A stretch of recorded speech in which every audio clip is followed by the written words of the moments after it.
Hello students, welcome to others classes and today I am going to discuss all question answer, reference question answer about your chapter Home and Love.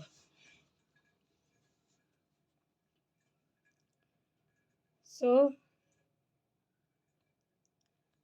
you can see that this is your poem here. आप लोग यहाँ देख सकते हैं कि यही आपका poem है ना, Home and Love.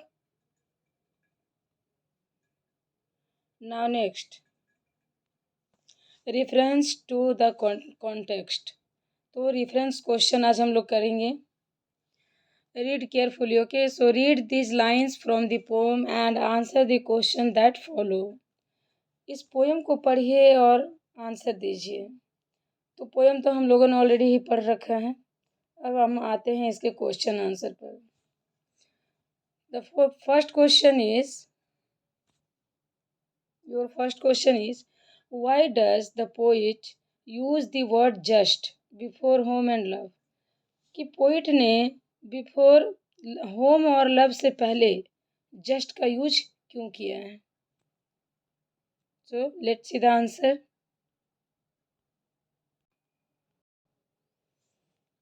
तो पोइट ने जस्ट का यूज क्यों किया? The word just in the poems opening line. ये जस्ट क्या है? पोएम का ओपनिंग लाइन है. Just home and love emphasize the simplicity and importance of those two concepts. Home and love का जो कॉन्सेप्ट है उसको सिंप्लीफाई करने के लिए इसका यूज किया गया है. It suggest that the poet believe that these two elements are essential and sufficient for fulfilling the life. तो ये जो दो वर्ड हैं होम और लव, ये दोनों ऐसे एलिमेंट्स है, इसेंशियल एलिमेंट्स है लाइफ के, जो लाइफ को क्या करते हैं? सफिशिएंट करते हैं और फुलफिल करते हैं. Now come to the question number 2. Question number two is both is considered to be pain. What is considered to be pain? Pain कौन कंसीडर कर रहा है? Both home and love, home and without love, love without home or home without family.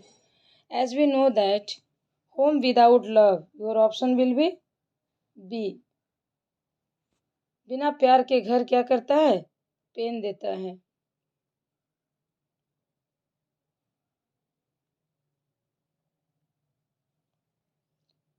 Now come to the question number 3. Question number 3 is, what does the poet mean by these lines? So you can see here two lines put up already here. Home without love is bitterness and love without home is often pain.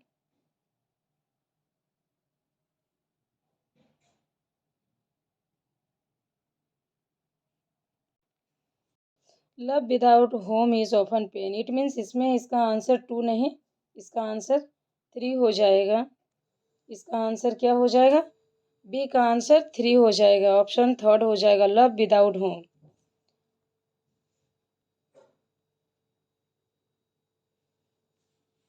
सो इन दोनों लाइनों का मतलब क्या है?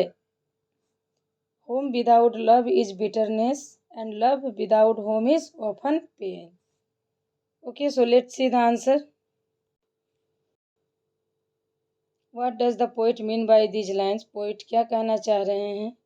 So the poet want to say that these lines suggest that both home and love are essential components of a fulfilling life. Poet ये suggest कर रहे हैं कि होम एंड लव जो है वो इसेंशियल कंपोनेंट है लाइफ को फुलफिल करने का. Without love even a comfortable home can feel empty. बिना प्यार के घर कैसा लगेगा? एकदम एम्प्टी लगेगा, खाली खाली लगेगा. And bitter. Similarly experiencing love without a stable and supportive home can lead of feelings of pain and instability. तो सिमिलर उसी तरह से है जिस तरह की लव के बिना घर खाली रहेगा तो घर के बिना लव का भी यूज नहीं है.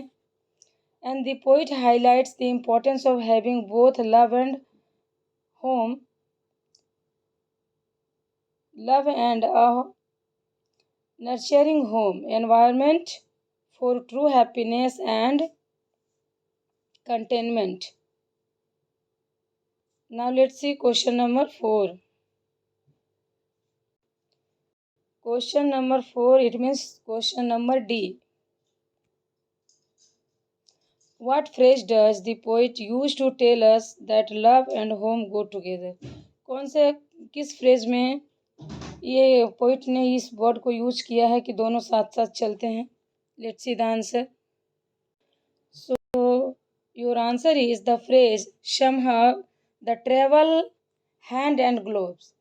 तो पोइट ने बताया था ना कि लव और होम कैसा है, हैंड और ग्लोव की तरह दोनों साथ काम करते हैं. Is used by the poet to convey that love and home are closely intertwined and complementary to each other. और दोनों का पूरक है. ये दोनों वर्ड क्या है? एक दूसरे के पूरक हैं. Now come to the question number 2. Question number 2 also given a poem, few lines of the poem. Now question A, what does both refer to in the first line? What does both? तो in first line में both किसको refer कर रहा है? So your answer will be in the first line, and if you have both refers to having both home and love. तो ये both जो है home and love इन दोनों को ही रेफर कर रहा है. Now come to the question number B. Question number B is according to the poet which words are sweeter than the words spoken by angels. Poet के हिसाब से कौन सा वर्ड है जो एंजल्स के लिए भी उतना ही स्वीट है जितना कि हम सबके लिए है? Then your answer is according to the poet the words home and love are sweeter than the words spoken by angels. तो ये जो होम एंड लव वर्ड है ये हर वर्ड से मीठा है. Now come to the question number C. Your next question is when should you sing the whole day long? कब आपको गाना गाना चाहिए पूरे दिन? So your answer is according to the poet you should sing the whole day long if you have both home and love. अगर आपके पास ये दोनों चीज़ें हैं तो आप बहुत खुशनसीब हैं. Then you are lucky so much. और आप गाना गा सकते हैं, कुछ भी कर सकते हैं, खुश रह सकते हैं. Now come to the next question. According to the poet which words are sweeter than. ये हो गया है ऑप्शन ABC का थोड़ा सा है वो जरा देख लीजिएगा, बाकी ये क्वेश्चन डील हो गया है. Now question D. What message does the poet want to convey the people who have both love and home? कौन सा मैसेज यहाँ पोइट कन्वे करना चाहता है, पहुँचाना चाहता है, देना चाहता है उन लोगों को जिनके पास ये दोनों हैं? So now let's see answer. Now your answer is the poet wants to convey the message that having both home and love in your life. So life is something to be cherished and celebrated. Poet क्या कह रहे हैं, क्या message दे रहे हैं कि having both home and love in your life is something to be cherished and celebrated. अगर ये दोनों चीज़ें आपके लाइफ में हैं तो वो आपको खुशनुमा बना देगा, डेली सेलिब्रेट करने को मन करेगा. Regardless of material wealth, it suggest that with this two elements even if one is poor. अगर एक है इसमें से कुछ तो वो अच्छी बात नहीं है. Life becomes divine and fulfilling and the simplicity and sweetness of having home and love outweigh and any other worldly possessions. Love और होम है तो पूरी दुनिया आपकी है, otherwise you are very poor, we can say that. So you can see that the importance of a home and love. Now come to the next question. Now it's time to think and answer. हम लोगों ने reference question done कर लिया है, अब हम next question को देखेंगे। So your first question is, do you really think that home and love are primarily requisites of good life? आपको क्या लगता है कि ये दोनों जो हैं वो ज़िंदगी की सबसे पहली ज़रूरत है? Give reason for your answer. So let's see the answer. Okay, so your answer is home and love are indeed fundamental aspects of a good life for several reasons. बहुत सारे रीज़न हैं। The first one is sense of belonging. Sense of belonging. Home provides a sense of belonging and security. घर क्या क्या देता है भैया? Security देता है, एक सेंस देता है, समझदारी देता है। Serving as a century where one can relax and be themselves. बहुत ही अच्छे से आपको सिक्योर करके रखता है, आप वहाँ रिलैक्स फील करते हैं। Love on the other hand foster emotional connection and support within relationship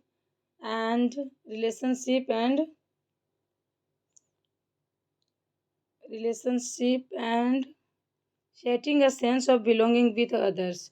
तो होम आपको सिक्योरिटी देता है, रिलैक्स फील करते हैं आप, लव मिलता है आपको, इमोशनली सपोर्ट मिलता है फैमिली से। ये इसका पहला रीज़न था। Next reason is support system. Home and love from a support system during both joyful and challenging times. तो क्या ये होम एंड लव क्या कर रहा है? सपोर्ट सिस्टम आपका बना हुआ है, किसी भी चीज़ की नीड होती है तो घर में आराम से मिल जाता है, और किसी भी चैलेंज से आप उस समय जूझ जूझ रहे हैं तो उसको आप बीट कर सकते हैं। In a loving home individual feel supported and encourage to pursue their goals and dreams. आप अपने घर में प्रेम के साथ अगर हैं तो किसी भी गोल को परस्यू कर सकते हैं। Similarly loving relationship offer companionship and emotional support during life ups and downs. अगर लाइफ में बहुत सारे उतार चढ़ाव आते हैं तो उस समय भी आपको इमोशनल सपोर्ट मिलेगा, फाइनेंशियल सपोर्ट मिलेगा। Next reason is fulfilment. Having a loving home and nurturing relationship brings a sense of fulfilment. कि आपके रिश्ते को नर्चर करेगा, उसको उसको देखभाल करेगा, एंड सेटिस्फेक्शन ऑफ लाइफ, जिंदगी में संतुष्टि प्रदान होगी। Sharing experience, making memories and building a life together create a sense of purpose and meaning. तो ज़िंदगी की सारी ख्वाहिशें कहाँ से पूरी होती हैं? होम से। So that is the answer of your first question. Now come to the second question. Your second question is, the poet lays emphasis on home and love together, so can't both of them have significance alone? Give reason for your answer. कि poet ने इतना सारा emphasis, महत्व क्यों दे रखा है इन दोनों word को साथ साथ में? क्या ये can't both of them have significance, इसमें से एक अकेला क्या सिग्निफिकेंस नहीं है, इम्पोर्टेंस नहीं है? तो इसका भी रीज़न दीजिए। Okay, let's see the answer. So the reason is love alone. कि अगर जीवन में कोई एक चीज़ रहे तो कैसे वो नेगेटिव बताता है। Love weather romantic, familial or platonic is a powerful force that in reaches life। देखिए, प्यार किसी भी तरह का है, चाहे वो माँ पापा से है, चाहे रोमांटिक है, चाहे फेमिलियर है या प्लेटोनिक है, किसी भी तरह का लव है, बहुत पावरफुल फोर्स होता है इसमें, और ये लाइफ को इनरिच कर देता है। मतलब यू आर सो लकी, है ना? यू कैन अंडरस्टैंड दैट कि you are so lucky you if you have love in his life and in your life. So even without a traditional home, experiencing love and connection with others can bring joy, companionship and emotional support। तो आपको क्या क्या मिल सकता है? अगर सब कुछ है तो अच्छा लाइफ का एक्सपीरियंस मिलेगा, कनेक्शन विद द अदर्स, दूसरों के साथ कनेक्ट हो पाएंगे, तो कनेक्शन जब बढ़ेगा तो क्या मिलेगा? जॉय मिलेगा, एक अच्छा कंपेनियनशिप मिलेगा, इमोशनली सपोर्ट मिलेगा। Love fosters empathy, compassion, and understanding, promoting personal growth and resilience. It can also inspire creativity, passion, and sense of purpose, leading to fulfilling life। तो ये बहुत ज़रूरी है। ये क्या क्या कर सकता है? इंस्पायर कर सकता है आपकी क्रिएटिविटी को, आपके पैशन को बढ़ा सकता है। सेंस ऑफ पर्पस, लाइफ का क्या पर्पस है और कैसे आपको लीडिंग करना है, आपकी फुलफिल जो लाइफ में चल रही है उसको कैसे लीड करना है, ये सब के बारे में आपको आगे चलने के लिए ही पोइट यहाँ पर एम्फेसाइज कर रहा है। Now come to the question number 3 and that is our last question. Okay, our last question is, in the poem the poet has capitalized home and love. Why do you think the poet has done so? तो इसका answer है, then question number 3, in the poem the poet has capitalized home and love. Why do you think the poet has done? Poet ने ऐसा क्यों किया है? Home and love को capitalise बड़े बड़े अक्षरों में क्यों संदर्भित किया है, क्यों रेफर किया है? Because your answer is capitalising home and love in the poem likely serve to emphasize their significance and elevate them to the status of proper nouns. देखो क्या बोल रहा है कि ये जो दो वर्ड हैं इनको कैपिटलाइज क्यों किया, बड़े अक्षरों में क्यों लिखा है? इम्फेसाइज करने के लिए, उस पर वजन डालने के लिए, कि उनका सिग्निफिकेंस दिखाने के लिए, इम्पोर्टेंस दिखाने के लिए. By capitalizing these words, the poet highlights them as central themes and concept within the poem. तो ऐसा क्यों किया है? हाईलाइट करने के लिए, कॉन्सेप्ट को हाईलाइट करने के लिए, ताकि बच्चों के माइंड में एकदम से हंट करे. इसके लिए उन्होंने कैपिटलाइज किया है वर्ड्स को. Suggesting that they hold particular importance in the overall message being conveyed. तो क्या है, एक पर्टिकुलर मैसेज जो होता है होल्ड किया हुआ है ये वर्ड, ये दोनों वर्ड अपने आप में एक इम्पॉर्टेंट वर्ड है और एक मैसेज को कन्वे कर रहे हैं, पहुंचा रहा है, आगे भेज रहा है. This emphasis underscores the poet's belief in the profound significance of love, home and love in human life. तो ह्यूमन लाइफ के जीवन में इन दोनों वर्ड्स का क्या इम्पोर्टेंस है, इसको एम्फेसाइज करने के लिए पोएट ने उनको वहाँ पर रेफर किया है, कैपिटल लेटर में कैपिटलाइज्ड किया है. ओके, तो यहाँ पर हमारी ये chapter home and love finish हो जाती है. And now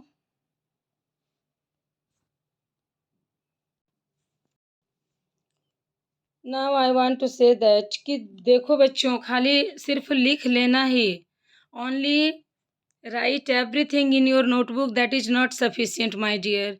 you have to learn. आपको पढ़ना है बेटा, आपको याद करना है सारी चीज़ें. यहाँ पर I am not talking about the rote process. मैं रटने के लिए नहीं कह रही हूँ, but you can understand this things. आप चीज़ों को समझ सकते हैं. जो समझ सकोगे वो कभी नहीं भूलोगे, रटने की ज़रूरत नहीं पड़ेगी. Okay, thank you, thanks for watching.